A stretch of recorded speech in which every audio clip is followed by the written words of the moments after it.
यही आहुजारी से किया मतलूब है, रज़ाए खुदा है, रज़ाए मौला है। ओ अमर भाईरा, এই দুনিয়ার ভিতরে আল্লাহ পাক পরওয়ারদিগারে আলমকে রাজি এবং খুশি করার জন্য নিজে কত মেহনত মুশাক্কাত কত কষ্টের মাধ্যমে জীবন পরিচালনা করা লাগে। এত কষ্টের পরে যখন জান্নাতে যাব, জান্নাতে যাওয়ার পরে জান্নাতীদের মধ্যে দুইটা গ্রুপ হবে, মনে রাখবেন। কয় গ্রুপ? জান্নাতীদের মধ্যে দুই গ্রুপ হবে। আল্লাহ পাক পরওয়ারদিগারে আলম সব জান্নাতীগুলিকে একত্রিত করে বলবেন, ও আমার জান্নাতি বান্দা বান্দি, দেখি বলো তো দেখি, তোমাদেরকে আমার একটা প্রশ্ন, বলো তো দেখি তোমরা কত কষ্ট করে আমার জান্নাতের ভিতরে এসেছো। আমি তোমাদেরকে জান্নাতের মধ্যে দুধের নহর দিলাম, মধুর নদী দিলাম, কত নিয়ামত, এমন কোন নিয়ামত বাকি নাই যেই নিয়ামতগুলি আমি তোমাদেরকে দেই নাই। স্বীকার করো তো দেখি তোমরা, আমি তোমাদেরকে সকল নিয়ামত দিয়েছি কি? দুনিয়ার মধ্যেও ইখতিলাফ আছে, জান্নাতের মধ্যেও ইখতিলাফ আছে। সেখানে দুই গ্রুপে পরিণত হয়ে যাবে। এক শ্রেণীর মানুষ বলবে, হ্যাঁ আল্লাহ, অবশ্যই তুমি আমাদের জন্য যেই সকল বিষয়ের ওয়াদা দিয়েছ অবশ্যই তুমি আমাদেরকে দান করেছ। আরেক গ্রুপ বলবে, আল্লাহ তুমি আমাদেরকে জান্নাতের মধ্যে কিছুই দেও নাই। বলেন তো, এইসব মানুষ বাহ্যিকভাবে নাশুকরি করতেছে, মনে হয় যেন তারা আল্লাহর কৃতজ্ঞতা প্রকাশ করে না, তারা বলে কিছুই পাই না। বলেন তো, দুইজনের কথা, দুই গ্রুপের মানুষের কথার মধ্যে বেশ কম আছে কিনা? এখন আল্লাহ পাক পরওয়ারদিগারে আলম দেখেন, দুনিয়ার মধ্যে আমি মাঝখানে একটা কথা বলে নিচ্ছি। আজকে যে মাদ্রাসার উদ্যোগে আপনারা এখানে কোরআন এবং হাদিসের কথা শুনে আসছেন দীর্ঘ সময় থেকে, এরা কারা? আলেম উলামাগণ। দুনিয়াতে আলেমদেরকে মেনে চললে লাভ কি হয়? জান্নাতে যাওয়া যাবে। দুনিয়াতে আলেমদের কথা যেমন দরকার, আল্লাহ পাক জান্নাতের মধ্যেও আলেমদের প্রয়োজনীয়তা তোমাদেরকে আমাদেরকে বুঝাইয়া দিবেন।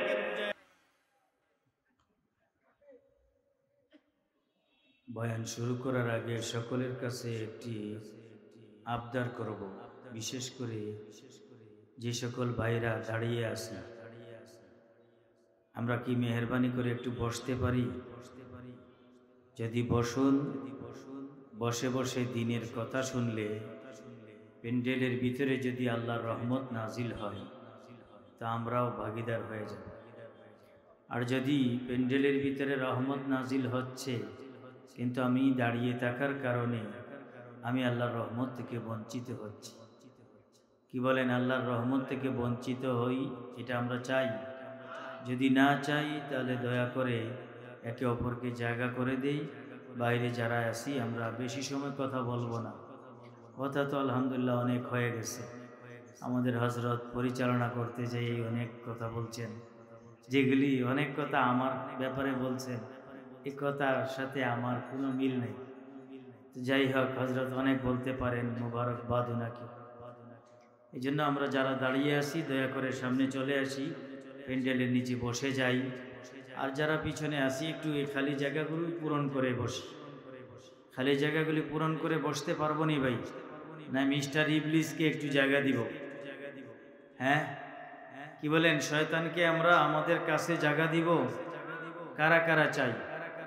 যদি না চাই দয়া করে আপনারা সামনে এগিয়ে বসেন, খালি জায়গা পূরণ করে বসেন।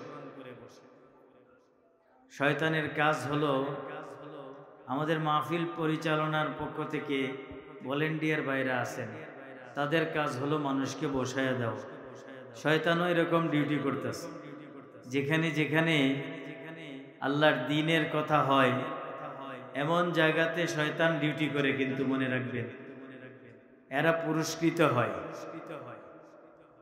যেই শয়তান মানুষকে এই দ্বীনের কথা থেকে দূরে রাখতে পারে, যে কোনো সোর্সে, যে কোনো ভাবে মানুষকে দ্বীনের কথা থেকে দূরে সরায় রাখবে, ওই শয়তান বড় একটা পুরস্কার পাবে। কি বলেন? আমরা শয়তানকে পুরস্কৃত করতে চাই? কারা কারা শয়তানকে পুরস্কৃত করতে চায় হাত উঠায় দেখাই? কেউ চাই না। তাহলে খালি জায়গা পূরণ করে বসি ভাই, দয়া করে একটু হরকত করেন, একটু নড়াচড়া করি, খালি জায়গাগুলি পূরণ করে বসি। দেখবেন আল্লাহ রসুল বলেছেন এমন মজমা, এমন মাহফিলের উপরে, এমন মজলিসওয়ালাদের উপর আল্লাহর পক্ষ থেকে রহমত নাজিল হয়। জিজ্ঞেস করেন ওলামায়ে কেরামদেরকে, ওয়া নাযালাত আলাইহিমুস সাকিনা। সাকিনা শব্দের অর্থ, এখন আমি যেহেতু এদিকে যাচ্ছি না, শুধু একটু বলছি, এক প্রকারের শান্তি, যেই শান্তি স্বাভাবিকভাবে অনুভব করা যায় না, এমন শান্তি মনের ভিতরে, কোনো কষ্ট নাই।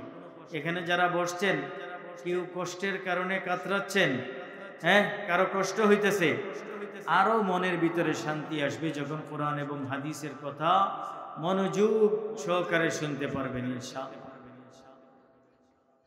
শেষ পর্যন্ত বসবো তো ইনশাআল্লাহ ভাই? আলহামদুলিল্লাহ, আলহামদুলিল্লাহ নাহমাদুহু ওয়া নাস্তাঈনুহু ওয়া নাস্তাগফিরুহু ওয়া নু'মিনু বিহি ওয়া নাতাওয়াক্কালু আলাইহি ওয়া নাউযু বিল্লাহি মিন শুরুরি আনফুসিনা ওয়া মিন সাইয়্যিআতি আ'মালিনা। من يهده الله فلا مضل له ومن يضلله فلا هادي له ونشهد أن لا إله إلا الله وحده لا شريك له ونشهد أن سيدنا وسندنا وشفيعنا وحبيبنا وحبيب ربنا وطبيبنا وطبيب قلوبنا ومولانا محمدا عبده ورسوله الذي أرسل إلى الناس كافة للناس بالحق بشيرا ونذيرا وداعيا إلى الله بإذنه وسراجا منيرا. أما بعد فقد قال الله سبحانه وتعالى: أعوذ بالله من الشيطان الرجيم. بسم الله الرحمن الرحيم. الرحمن علم القرآن خلق الإنسان علمه البيان. وقال رسول الله صلى الله عليه وسلم: خيركم من تعلم القرآن وعلمه، أو كما قال النبي صلى الله عليه وسلم.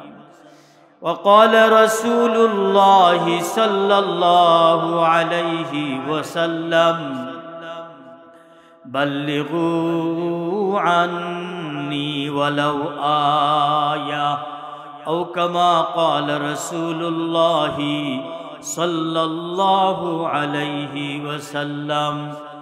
درود شريف پڑھی. اللهم صل على محمد وعلى آل محمد كما صليت على إبراهيم وعلى آل إبراهيم إنك حميد مجيد. اللهم بارك على محمد وعلى آل محمد كما باركت على إبراهيم وعلى آل إبراهيم إنك حميد مجيد. رہے میرا مسکن حوالی کعبہ، بنے میرا مدفن दियारे मदीना। तौहीद की अमानत सीनों में है हमारा, आसा नहीं मिटाना नामो निशा हमारा। बलगल उला बिकमालिही कशफत दुजा बिजमालिही, हसनत जमीउ खिसालिही सल्लु अलैहि व आलिही। या रब्बी सल्लि व सल्लिम दाइमन अबदा अला हबीबिका खैरिल खल्क़ि कुल्लिहिमी। ला इलाहा इल्लल्लाह, ला इलाहा इल्लल्लाह। मन खुले किछु जिकिर करी भाई अल्लाह। ला इलाहा इल्लल्लाह, ला इलाहा इल्लल्लाह, ला इलाहा इल्लल्लाह, ला इलाहा इल्लल्लाह, ला इलाहा इल्लल्लाह, ला इलाहा इल्लल्लाह, ला इलाहा इल्लल्लाह, ला इलाहा इल्लल्लाह, ला इलाहा इल्लल्लाह मुहम्मदुर रसूलुल्लाह सल्लल्लाहु अलैहि वसल्लम। अल्हम्दुलिल्लाह। রওজাতুল মদিনা হিফজ মাদ্রাসার উদ্যোগে আয়োজিত তৃতীয় বার্ষিক ইসলাহি ওয়াজ ও দুয়ার মাহফিলের আজকে মুহতারাম সভাপতি, মঞ্চে উপবিষ্ট আমার কাবিলে এহতেরাম হযরত উলামায়ে কেরাম, দিন দরদি ইসলাম প্রিয় তৌহিদি জনতা, পর্দার আড়ালের মা ও বোনেরা, আল্লাহ পাক পরওয়ারদিগারে আলম আমাদেরকে তৌফিক দান করেছেন দুনিয়ার সকল কর্মব্যস্ততা থেকে অবসর করে ফিতনা ফাসাদের জামানায় কোরআন ও সুন্নাহর আলোকে কিছু কথা বলা হইতেছে। জান্নাতের পরিবেশ এমন এক মজলিসে আমাদেরকে কিছু সময় অতিবাহিত করার তৌফিক দিয়েছেন এবং উলামায়ে উম্মতের জবান মুবারক থেকে কোরআন ও হাদিসের আলোকে কথা শোনার এবং আমলের উদ্দেশ্যে বসার, কথাগুলি শোনার মতো তৌফিক দান করেছেন। এজন্য সকলেই অন্তরের অন্তঃস্থল থেকে আল্লাহ পাকের শুকর আদায় করি, আলহামদুলিল্লাহ। মনে হয় 3 দিন থেকে আমরা খাবার দাবার খাই নাই, খুবই দুর্বল শরীর নিয়ে এখানে বসা, সারা দিন ওয়াজ শুনতে শুনতে ক্লান্ত পরিশ্রান্ত হয়ে গিয়েছি। এই জন্য আল্লাহর শুকুর, কালিমাতুশ শুকুর আলহামদুলিল্লাহ শব্দের দ্বারা জোরে উচ্চারণ করতে পারতেছি না। শরীরের সকল শক্তি ব্যয় করে আল্লাহ পাকের শুকুর আদায় করি, আলহামদুলিল্লাহ। মাশাআল্লাহ। এবার আওয়াজ আসলো কোথা থেকে? দূরের থেকে মানুষ বুঝতে পারবে এই মাহফিলে কিছু মানুষ আছে, আর না হলে তো আশেপাশে থেকে বাসাবাড়ি থেকে মহিলারাও মনে করবে মনে হয় হুজুর আর মাইক ছাড়া এখানে আর কেউই নাই।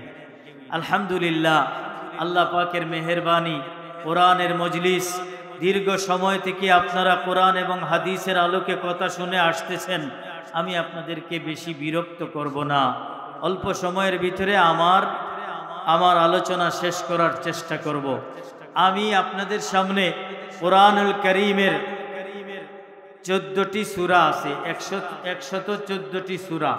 এই 114টি সূরার মধ্যে এমন একটি সূরার প্রাথমিক 2টি আয়াতে কারিমা তিলাওয়াত করেছি। আমার ধারণা উম্মতে মুহাম্মদীর মধ্যে সমস্ত মুসলমানেরা, এমন কোনো মুসলমান নেই যেই মুসলমান এই সূরার নামটা জানে না। কি মনে করেন? দেখি আপনারা বলেন তো কোন সূরা থেকে আমি তিলাওয়াত করেছি? মাশাআল্লাহ, এটা এমন একটি সূরা, এই সূরার নামটা কার নামে নামকরণ করা হয়েছে বলুন তো? স্বয়ং আল্লাহ পাক পরওয়ারদিগারে আলমের নামে এই সূরার নাম আল্লাহ নিজে রেখেছেন। এবং যখন কিয়ামত কায়েম হয়ে যাবে, জান্নাত জাহান্নাম চলে আসবে, আল্লাহ জান্নাতের ফয়সালা করবে, কিছু মানুষকে জান্নাতে দিবেন, কিছু মানুষকে জাহান্নামে দিবেন। আল্লাহ কোরআনের মধ্যে বলেছেন ফারিকুন ফিল জান্নাহ ওয়া ফারিকুন ফিস সাঈর, অথবা আরেক জায়গায় আছে ফারিকুন ফিন নার। এক দল যাবে জান্নাতের মধ্যে, আরেক দল যাবে কোথায়? জুড়ে বলি না ভাই, এক দল কোথায়? জান্নাতে কারা যাবে? ডানপন্থীরা। বলেন তো কোন পন্থী?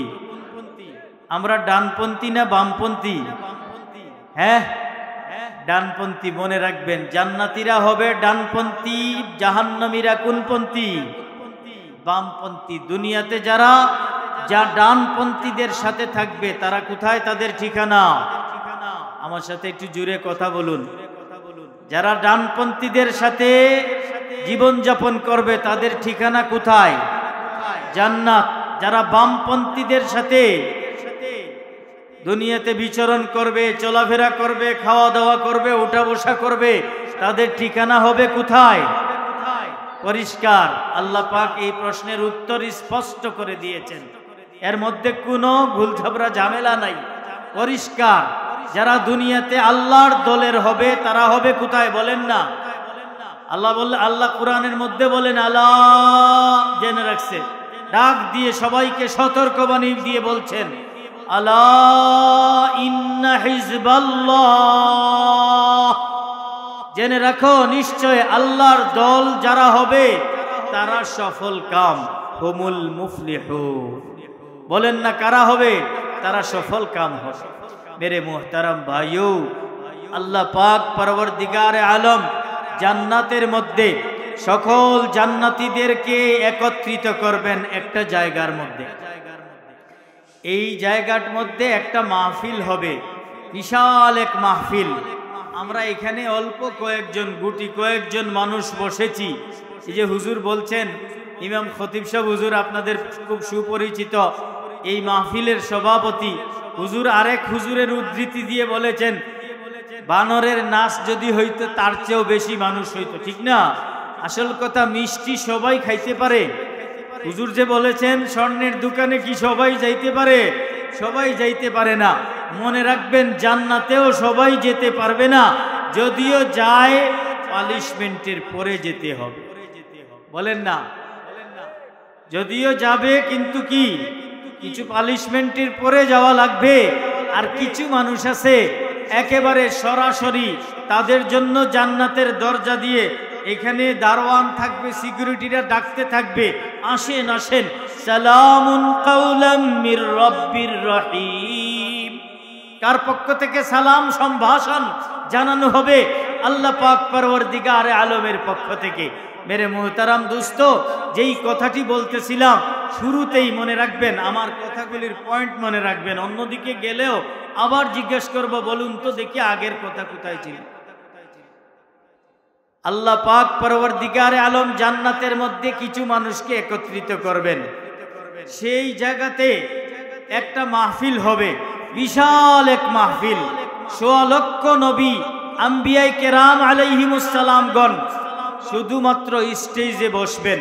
বলেন তো দেখি, ১৬ লাখ মানুষ, ২ লক্ষ মানুষ, ২,২৪,০০০ পয়গম্বর যদি এক স্টেজে বসেন, এই স্টেজটা কত বড় হবে? এটার কোনো তুলনা আছে ভাই? কত বড় যে হতে পারে। বলে এইরকম এক স্টেজের মধ্যে সমস্ত নবীগণ থাকবেন, আর এই স্টেজের, এই মাহফিলের সভাপতি স্বয়ং আল্লাহ পাক পরওয়ারদিগারে আলম থাকবেন। ওই স্টেজের, ওই মাহফিলের প্রধান অতিথি থাকবেন আমাদের নবী, দু জাহানের সরদার, মাহবুবে কিবরিয়া, জিগর ঘুষে আমেনা, জনাবে মুহাম্মদুর রাসূলুল্লাহ সাল্লাল্লাহু আলাইহি ওয়াসাল্লাম। বিশেষ অতিথি থাকবেন হযরতে দাউদ আলা নবিয়িনা আলাইহিস সালাতু ওয়াস সালাম। বাকি সবাই সম্মানিত অতিথিবৃন্দ মেহমান হিসাবে থাকবেন। সামনে থাকবে কারা?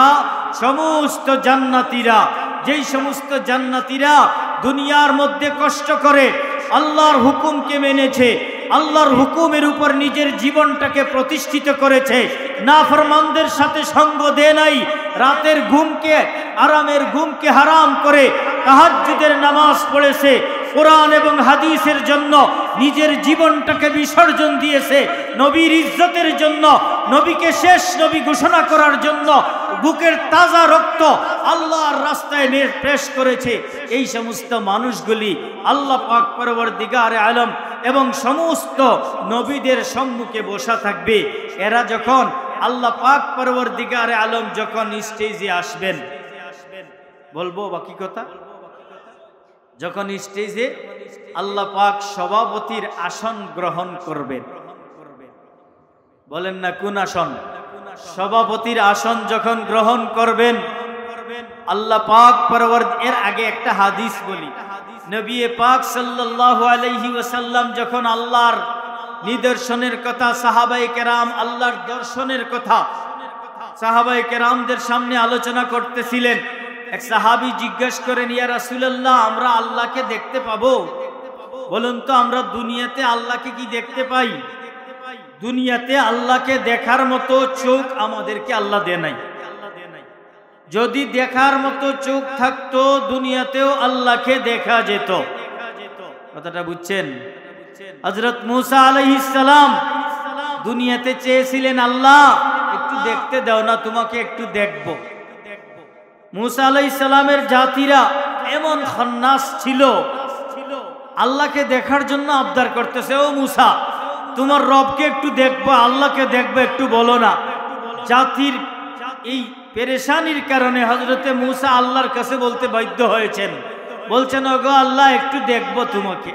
আল্লাহ বলছেন, আচ্ছা ঠিক আছে, যেমন আগামীকালকে অমুক জায়গায় যাইবা তুর পাহাড়ের কাছে, সেখানে আমাকে দেখবে। সেখানে যাওয়ার পরে আল্লাহ পাক ৭০,০০০ পর্দার ভিতর থেকে শুধুমাত্র আল্লাহর নূরের একটি তাজাল্লি বুঝেন, ফোকাস বা প্রকাশ, একটু নূরের প্রকাশ যখন দিয়েছেন, মুসা আলাইহিস সালাম সহ সমস্ত বনি ইসরাইলেরা বেহুশ হয়ে গেছে। আল্লাহু আকবার বলবেন না? আমাদের কাছে মনে হচ্ছে সাধারণ কথা, একটা টর্চ লাইটের পাওয়ার আমার আপনার চোখের মধ্যে সহ্য হয় না। ৭০,০০০ পর্দার ভিতর থেকে আল্লাহ মাত্র বলছেন একটু। আল্লাহ কোরআনে ঘোষণা করেছেন, ও মুসা লান তারানি, তুমি কখনো আমাকে দেখবা না। দুনিয়াতে আমি দেখানোর মতো না, দুনিয়াতে কোনো বান্দা আমাকে দেখবে না। দেখবে কোথায়? উজুহুন ইয়াউমাইযিন নাযিরাতুন ইলা রাব্বিহা নাযিরা। আল্লাহর রাসূল সাল্লাল্লাহু আলাইহি সাল্লাম বলেন, ও আমার সাহাবী জেনে রাখো, আল্লাহ পাক পরওয়ারদিগারে আলম তোমাদেরকে দেখা দিবেন জান্নাতের মধ্যে। এমন ভাবে আল্লাহ পাক পরওয়ারদিগারে আলমকে দেখা যাবে যেন চন্দ্র এবং সূর্যকে দুনিয়া থেকে তোমরা দেখতে পাও। বলেন তো, চন্দ্র সূর্য দেখতে আমাদের কোনো অসুবিধা হয়? সুস্পষ্টভাবে চন্দ্র এবং সূর্য আমরা দেখতে পাই। তার চাইতেও আরো স্পষ্টভাবে আল্লাহকে দেখব জান্নাতের মধ্যে। এই মজলিসের মধ্যে আল্লাহর সম্মুখে যারা বসবে, প্রথম দৃষ্টিতে যারা আল্লাহকে দেখবে, দেখার সাথে সাথে ওই মাহফিলের মধ্যে তারা বেহুশ হয়ে পড়ে যাবে। একটা তজল্লি মাত্র, যেই রবের কথা, यही आहुजारी से किया मतलूब है, रज़ाए खुदा है, रज़ाए मौला है। ও আমার ভাইরা, এই দুনিয়ার ভিতরে আল্লাহ পাক পরওয়ারদিগারে আলমকে রাজি এবং খুশি করার জন্য নিজে কত মেহনত মুশাক্কাত, কত কষ্টের মাধ্যমে জীবন পরিচালনা করা লাগে। এত কষ্টের পরে যখন জান্নাতে যাব, জান্নাতে যাওয়ার পরে জান্নাতীদের মধ্যে দুইটা গ্রুপ হবে, মনে রাখবেন। কয় গ্রুপ? জান্নাতীদের মধ্যে দুই গ্রুপ হবে। আল্লাহ পাক পরওয়ারদিগারে আলম সব জান্নাতীগুলিকে একত্রিত করে বলবেন, ও আমার জান্নাতি বান্দা বান্দি, দেখি বলো তো দেখি, তোমাদেরকে আমার একটা প্রশ্ন, বলো তো দেখি তোমরা কত কষ্ট করে আমার জান্নাতের ভিতরে এসেছো। আমি তোমাদেরকে জান্নাতের মধ্যে দুধের নহর দিলাম, মধুর নদী দিলাম, কত নিয়ামত, এমন কোন নিয়ামত বাকি নাই যেই নিয়ামতগুলি আমি তোমাদেরকে দেই নাই। স্বীকার করো তো দেখি তোমরা, আমি তোমাদেরকে সকল নিয়ামত দিয়েছি কি? দুনিয়ার মধ্যেও ইখতিলাফ আছে, জান্নাতের মধ্যেও ইখতিলাফ আছে। সেখানে দুই গ্রুপে পরিণত হয়ে যাবে। এক শ্রেণীর মানুষ বলবে, হ্যাঁ আল্লাহ, অবশ্যই তুমি আমাদের জন্য যেই সকল বিষয়ের ওয়াদা দিয়েছ অবশ্যই তুমি আমাদেরকে দান করেছ। আরেক গ্রুপ বলবে, আল্লাহ তুমি আমাদেরকে জান্নাতের মধ্যে কিছুই দেও নাই। বলেন তো, এইসব মানুষ বাহ্যিকভাবে নাশুকরি করতেছে, মনে হয় যেন তারা আল্লাহর কৃতজ্ঞতা প্রকাশ করে না। তারা বলে কিছুই পাই না। বলেন তো, দুইজনের কথা, দুই গ্রুপের মানুষের কথার মধ্যে বেশ কম আছে কিনা? এখন আল্লাহ পাক পরওয়ারদিগারে আলম দেখেন, দুনিয়ার মধ্যে আমি মাঝখানে একটা কথা বলে নিচ্ছি। আজকে যে মাদ্রাসার উদ্যোগে আপনারা এখানে কোরআন এবং হাদিসের কথা শুনে আসছেন দীর্ঘ সময় থেকে, এরা কারা? আলেম উলামাগণ। দুনিয়াতে আলেমদেরকে মেনে চললে লাভ কি হয়? জান্নাতে যাওয়া যাবে। দুনিয়াতে আলেমদের কথা যেমন দরকার, আল্লাহ পাক জান্নাতের মধ্যেও আলেমদের প্রয়োজনীয়তা তোমাদেরকে আমাদেরকে বুঝাইয়া দিবেন। এই মতানৈক্য মেটানোর জন্য আল্লাহ পাক বলে দিবেন, এ আমার জান্নাতি বান্দারা, দেখি তো তোমরা দুনিয়াতে আমার কিছু বান্দা ছিল আলেম উলামা, আমার নবীর ওয়ারিসিন ছিল, এদের কাছে যাইয়া তোমরা এটার সমাধান নাও। বলো তো আল্লাহ আমাদেরকে কিছু দিছে বা দে নাই, এটার সমাধানটা তোমরা আমার আলেম জান্নাতি বান্দাদের কাছ থেকে শুনে আসো। উভয় গ্রুপ আলেম উলামা খুঁজে খুঁজে জান্নাতের মধ্যে যাবে। জিজ্ঞেস করবে, হযরত দুনিয়াতে আপনার সাথে আমার বড় মোহব্বত ছিল, আমিও জান্নাতে এসেছি, আপনিও এসেছেন, আচ্ছা বলুন তো হযরত, আল্লাহ পাক কি আমাদেরকে জান্নাতে সব নিয়ামত দিয়ে দিছে? এই আলেম সমাধান দিবে, দেখো আল্লাহ আমাদেরকে যে নিয়ামত দিয়েছেন এটা আমাদের জন্য যথেষ্ট নয় জান্নাত হিসাবে। জান্নাতের মধ্যে যথেষ্ট হলো আল্লাহ পাকের দিদার, আল্লাহর দিদার নসিব হো, এটা সবচেয়ে বড় আনন্দের বিষয়। বলেন তো সুবহানাল্লাহ। তো এই সমস্ত বান্দা যারা বলবে যে আমাদেরকে দেওয়া হয় নাই, তাদের সপক্ষে হুজুর আলেম উলামারা এই ফতোয়া দিয়ে দিলেন। এরা বলবে, হুর গিলমা जितनी नियमत हाय तू, हुर गिल्मा जितनी नियमत हाय तू, सबसे बेहतर नियमत दीदार तू। ओगो अल्लाह, তুমি আমাদেরকে হুর গিলমান জান্নাতের যত নিয়ামত দান করেছো, এইগুলি কিন্তু আমাদের জন্য যথেষ্ট না। তোমাকে দেখতে চাই, তোমাকে না দেখলে আমাদের জন্য এই জান্নাত সার্থক হবে না।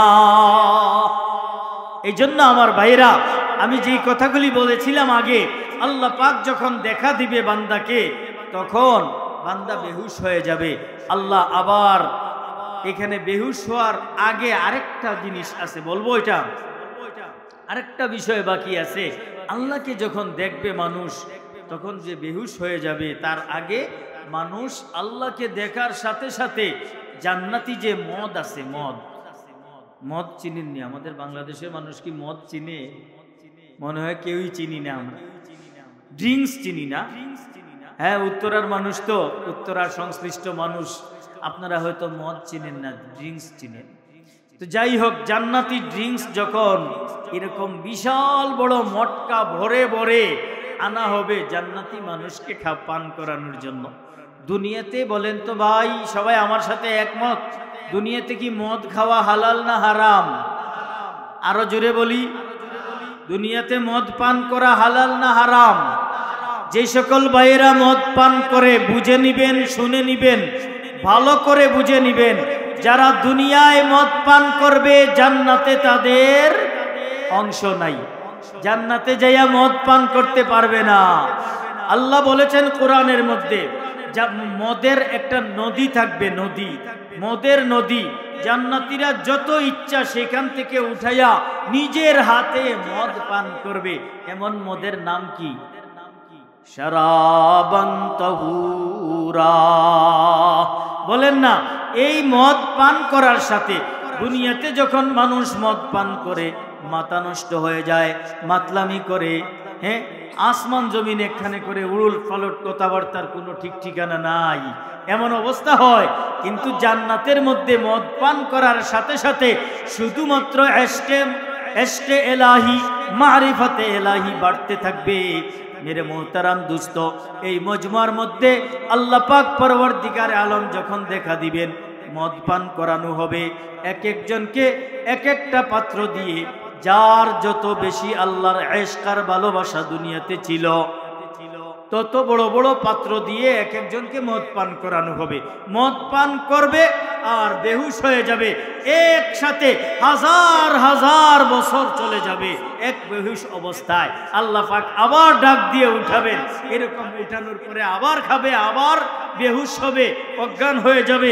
এরপর আল্লাহ রাব্বুল আলামিন কোরআনে কারীম থেকে তিলাওয়াত, মানে মাহফিল এখন মাত্র শুরু হচ্ছে, শুরু করবেন। দেখবেন আল্লাহ পাক পরওয়ারদিগারে আলম সর্বপ্রথম হযরতে দাউদ আলাইহিস সালাম, সারা পৃথিবীর মধ্যে সুরলিত কণ্ঠের অধিকারী যেই নবীকে আল্লাহ দান করেছেন, আমাদের নবী ছাড়া সারা পৃথিবীর যত সুরলিত কণ্ঠ সুরেরা আছেন, তাদের যত সুর, যত আওয়াজ, যত শ্রুতি মধুর সুর, সবগুলিকে একত্রিত করে যত সুন্দর সুর হবে, আল্লাহ পাক হযরতে দাউদ আলাইহিস সালামকে এর চেয়ে বেশি সুন্দর সুর দান করেছেন। জুড়ে বলেন আল্লাহু আকবার। মুহতারাম দুস্ত, আর হযরতে দাউদ আলাইহিস সালাম সহ সারা দুনিয়ার সমস্ত সুরলিত কণ্ঠের অধিকারীদের সুরকে একত্রিত করে যত সুন্দর সুর, আল্লাহ পাক আমার আপনার হাবিব দু জাহানের সরদার সরওয়ারে কায়নাত মুহাম্মদুর রাসূলুল্লাহ সাল্লাল্লাহু আলাইহি সাল্লামকে এত সুন্দর সুর দান করেছেন। মেরে মুহতারাম দোস্ত, হযরতে দাউদ আলাইহিস সালাতু ওয়াস সালাম আল্লাহর কালাম থেকে, উনার উপর যে কিতাব জবুর কিতাব, সেই কিতাব নয়, আমার আপনার নিকটে যেই কিতাব কুরআনে কারীম, সেই কুরআনে কারীম তিলাওয়াত করে শোনাবেন। দ্বিতীয় নম্বরে আমাদের নবী মুহাম্মদুর রাসূলুল্লাহ তিলাওয়াত করে শোনাবেন সাল্লাল্লাহু আলাইহি ওয়াসাল্লাম। সূরা ইয়াসিন তিলাওয়াত করবেন। নবীজির এক নাম ছিল কি বলেন তো? আল্লাহর নবীর একটি নাম আছে ইয়াসিন, মনে রাখবেন। এই ইয়াসিন সূরা তিলাওয়াত করে, যে ইয়াসিন সূরা, যে ইয়াসিনের কথা হাদিসে পাকে নবীজি বলছেন কলবুল কোরআন, এই সূরা হলো কোরআনের দিল।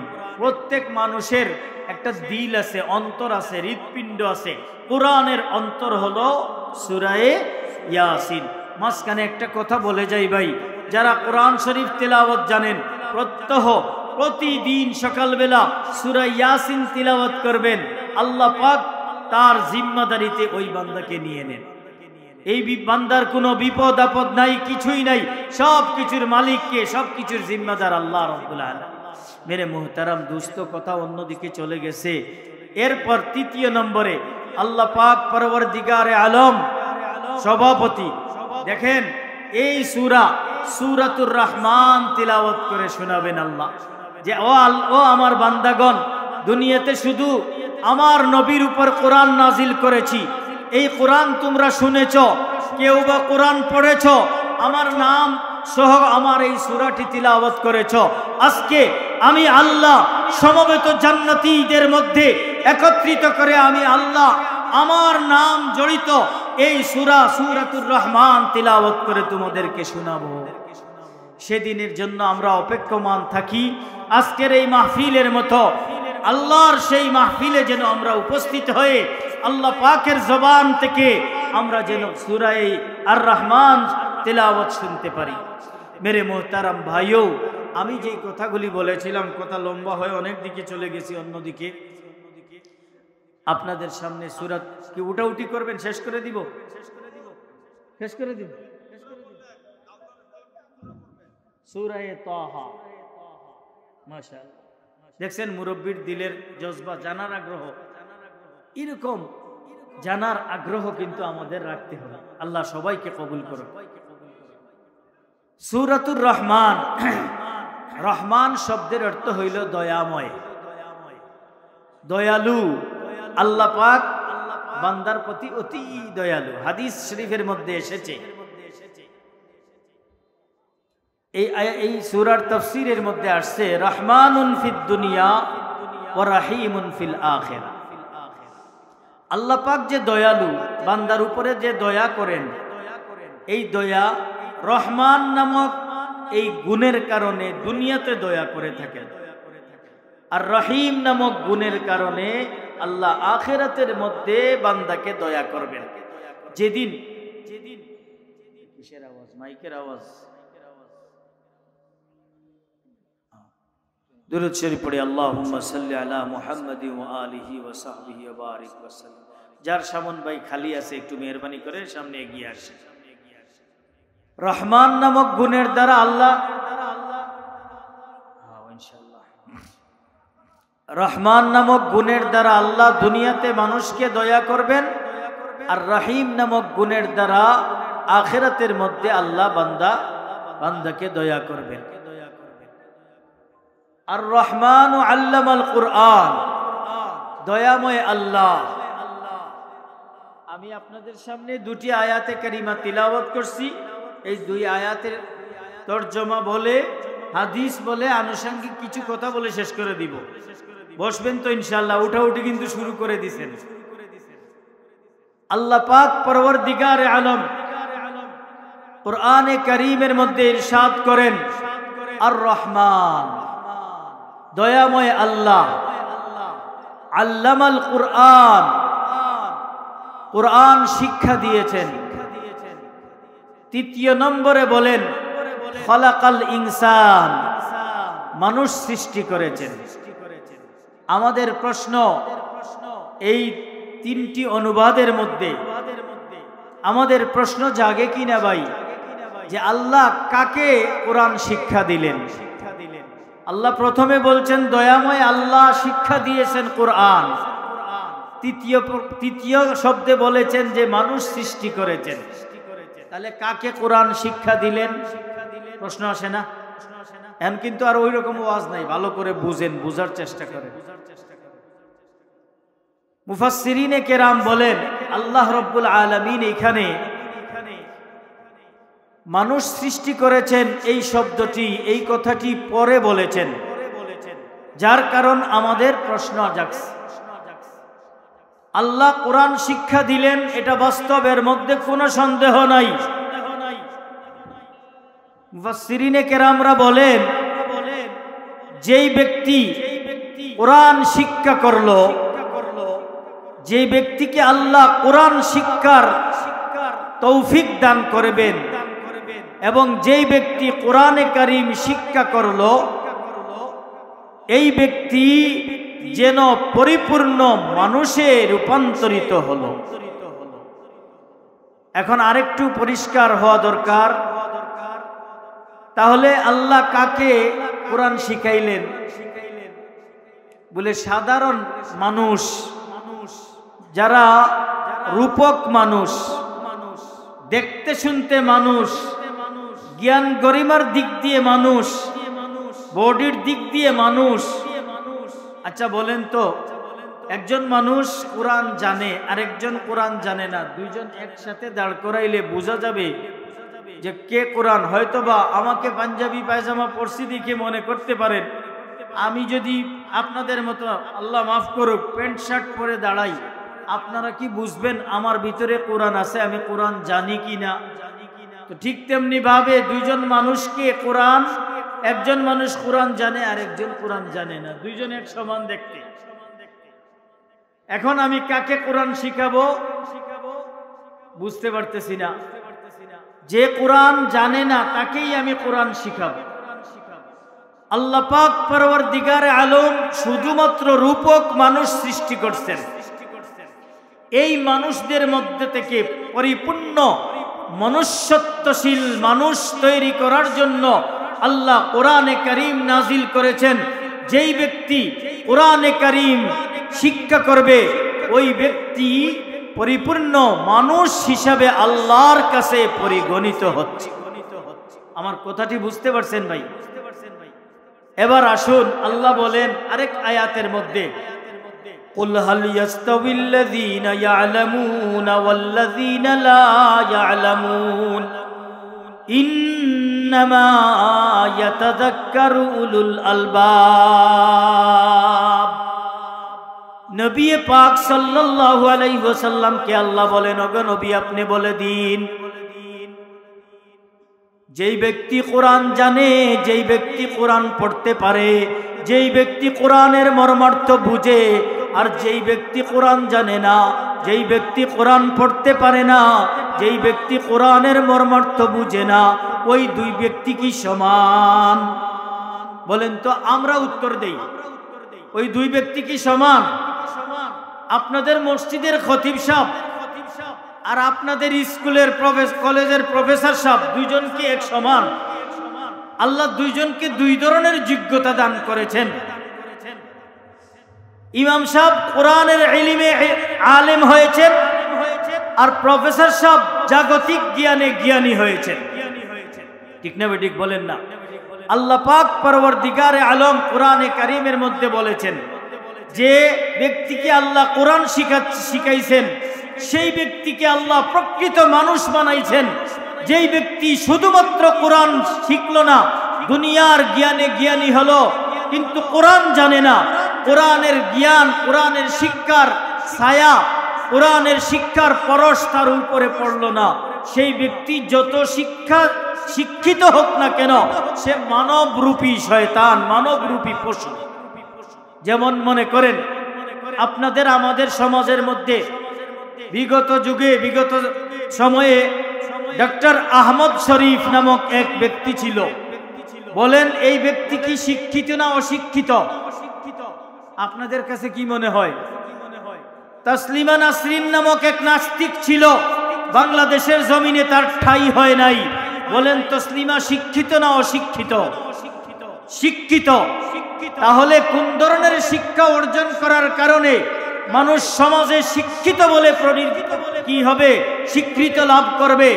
যেই শিক্ষা মাদ্রাসা শিক্ষার মধ্যে অন্তর্ভুক্ত, যেই শিক্ষা মাদ্রাসা শিক্ষা রয়েছে, কোরআন এবং হাদিসের শিক্ষা রয়েছে, এই শিক্ষায় শিক্ষিত হতে হবে, অথবা এই শিক্ষার পরশে থাকতে হবে। যেমন আমাদের বাংলাদেশের মধ্যে স্কুল, কলেজ, ভার্সিটিতে আমাদের যেই সকল ছাত্ররা পড়াশোনা করে, বলেন তো সূরা আর রহমানের তাফসীর কি তারা পড়ে? তারা পারে? সেখানে ফিকহের কোনো মাসআলা স্কুল কলেজে পড়ানো হয়? শেখানো হয় না। বলেন তো একটা মাসআলা আমাদের সমাজে সব মানুষ আমরা জানি, একটা পুরুষ একটা নারী একত্রে থাকলো, তাদের মধ্যে দুইজনের মিলন ঘটার কারণে একটা, অর্থাৎ বিবাহ ছাড়াই তাদের বাচ্চা জন্ম হলো। বলেন তো আমরা কি বলি? এই বাচ্চাটা হারামজাদা না হালাল জাদা? বলেন না। আমার কথাটি কি বুঝেন নাই ভাই? হারামজাদা। এখন হারামজাদা এই ফতোয়া আমরা দিলাম। বলেন তো এই ফতোয়া স্কুল, কলেজ, ভার্সিটির কোন পাঠ্যপুস্তকের মধ্যে আছে? এটা যদি জানতে হয় এই বাচ্চাটা হালাল জাদা না হারাম জাদা, তাহলে কোন শিক্ষার আশ্রয় গ্রহণ করা লাগবে? কোরআনের শিক্ষা, মাদ্রাসা শিক্ষার আশ্রয় গ্রহণ করা লাগবে।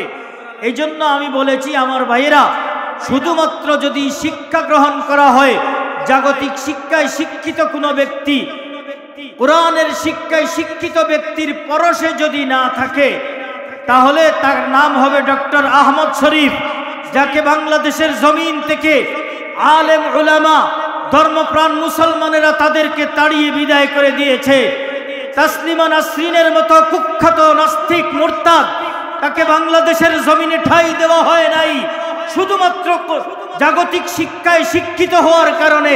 এই জন্য আমার ভাইরা মনে রাখতে হবে, যদি আমি শিক্ষিত হতে চাই কোরআন এবং হাদিসের শিক্ষার সমন্বয়ে, অথবা কোরআন এবং হাদিসের শিক্ষায় শিক্ষিত যারা আলেম উলামা, তাদের পরশে থেকে আমাকে শিক্ষিত থাকতে হবে।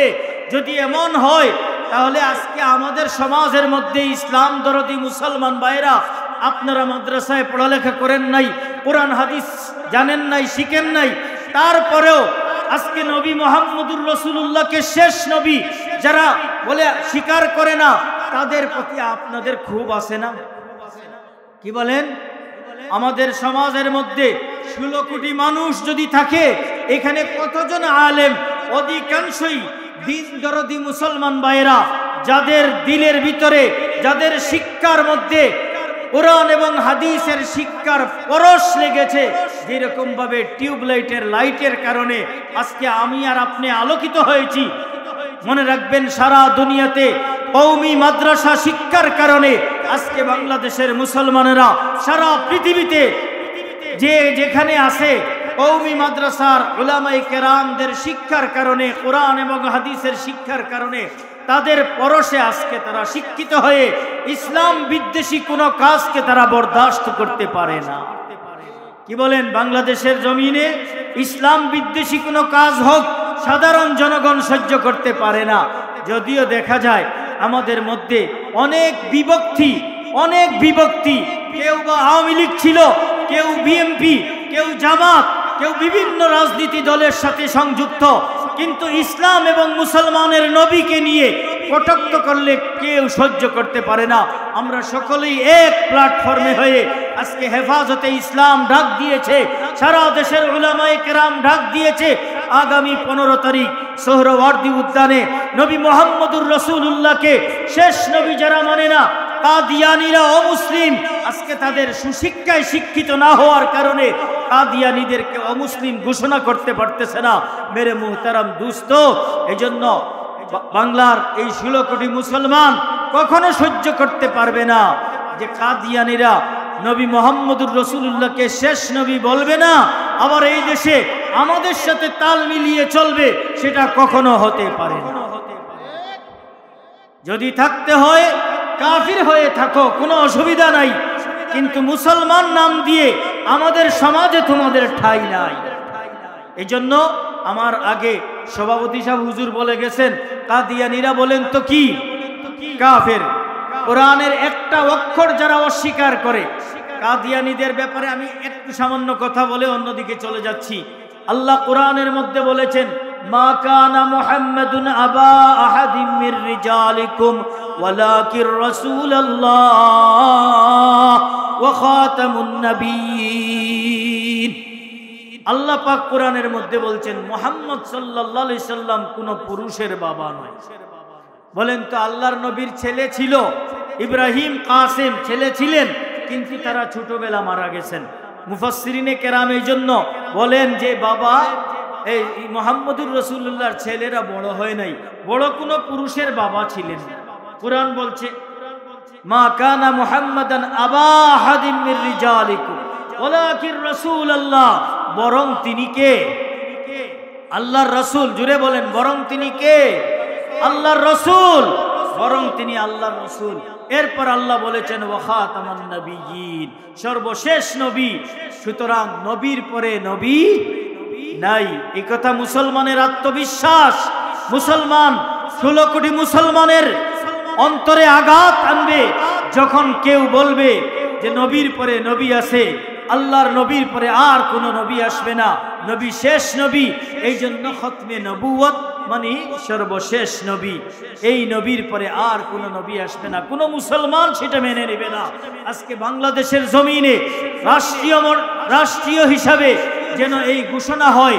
এই জন্য আমাদের পূর্বকালের বুজুর্গানে দিন, বিশেষ করে এই কিছুদিন আগে 5 বছর আগে দুনিয়া থেকে বিদায় নিয়ে গেছেন আমির হেফাজত শেখুল ইসলাম আল্লামা শাহ আহমদ শফি রহমতুল্লাহ আলাইহি, জীবনের অন্তিম শয্যা পর্যন্ত একটাই স্লোগান দিয়ে গেছেন যে কাদিয়ানীরা কাফের, কাফের, কাফের। বলেন না, কাদিয়ানীরা কাফের, কাফের, কাদিয়ানীরা কাফের। যারা কাদিয়ানীকে কাফের বলে না তারাও, আমরা সবাই একমত তো ভাই? মনে মনে হাসতেছি, দিলে রক্তক্ষরণ হওয়া দরকার। আজকে নবীকে শেষ নবী মানতেছে না। এই জন্য সারা বাংলার সমস্ত মুসলমান একত্রিত হয়ে আগামী 15ই নভেম্বর শনিবার সোহরাওয়ার্দী উদ্যানে বাংলাদেশ সরকারের কান পর্যন্ত এই কথা পৌঁছায়া দিবে যে অবশ্যই কাদিয়ানি কাফির ঘোষণা করতে হবে প্রকাশ্যিকভাবে। আল্লাহ পাক আমাদের সবাইকে তৌফিক দান করুন।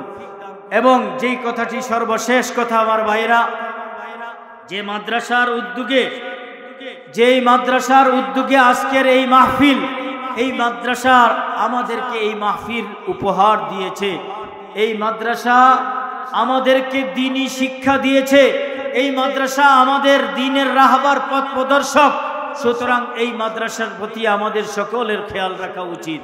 এলাকাবাসী যারা আছেন সকলের কাছে আমার আবদার, আপনারা যেন এই মাদ্রাসায় ছাত্র দিয়ে এবং মাদ্রাসার যত জরুরত রয়েছে, প্রয়োজন রয়েছে, মাদ্রাসার ছাত্রদের থাকা খাওয়ার ব্যবস্থা, এখানে অনেক গরিব অসহায় এতিমেরা পড়াশোনা করতেছে, এদের যদি সাহায্য করেন তাহলে আমি নিজে আলেম হতে পারলাম না। নবীজি বলেন কুন আলিমান, তুমি আলেম হও অথবা আও আলিমান আও মুতাআল্লিমান, কোন আলেমের ছাত্র হও, আও মুহিব্বান, কোন ছাত্রও হতে পারলা না, তাহলে আলেমকে ভালোবাসো। যদি আলেমকে ভালোবাসতে নাও পারো, সব সময় আলেমের সাথে সাক্ষাৎ করতে না পারো, মাঝে মধ্যে আলেম উলামাদের কথা শুনো। আও মুস্তামিআন, আর নবীজি বলছেন 5 নম্বর হইও না। 5 নম্বর বলতে কি, আলেম বিদ্বেষী হইও না। আলেম বিদ্বেষী যদি হও তাহলে কি হবে? গত 16 বছরের এই অবস্থাকে সামনে আমরা সবাই সামনে নিয়ে আসি। ভবিষ্যতে যারা আসবেন রাষ্ট্র পরিচালনা করার জন্য, আপনাদের প্রতি আমার উদাত্ত আহ্বান, আলেমদের সাথে বেয়াদবি করবেন না, সেটা আল্লাহ বরদাস্ত করবে না। মনে রাখবেন, আলেমদেরকে ইজ্জতের পাত্র মনে করবেন, সেরে তাজ মাথার মুকুট মনে করবেন। আল্লাহ আপনার রাজনৈতিক জীবনে, পারিবারিক জীবনে, ব্যক্তি জীবনে, সর্বজীবনের মধ্যে আল্লাহ বরকত দান করবেন এবং আপনাকে আল্লাহ ইজ্জতের ফয়সালা করবেন। আল্লাহ রব্বুল আলামিন আমাদের সব ভাইদেরকে এই মাহফিলের প্রতি, এই মাদ্রাসার প্রতি মনোযোগী হওয়ার মতো তৌফিক দান করুক এবং যেই সকল আলোচনা হয়েছে এগুলির উপর আমল করার মতো তৌফিক দান করুন। ওয়া আখিরু দাওয়ানা আনিল হামদুলিল্লাহি রাব্বিল আলামিন। সবাই আমরা দোয়া করে যাব ইনশাআল্লাহ। একটু বসি ভাই।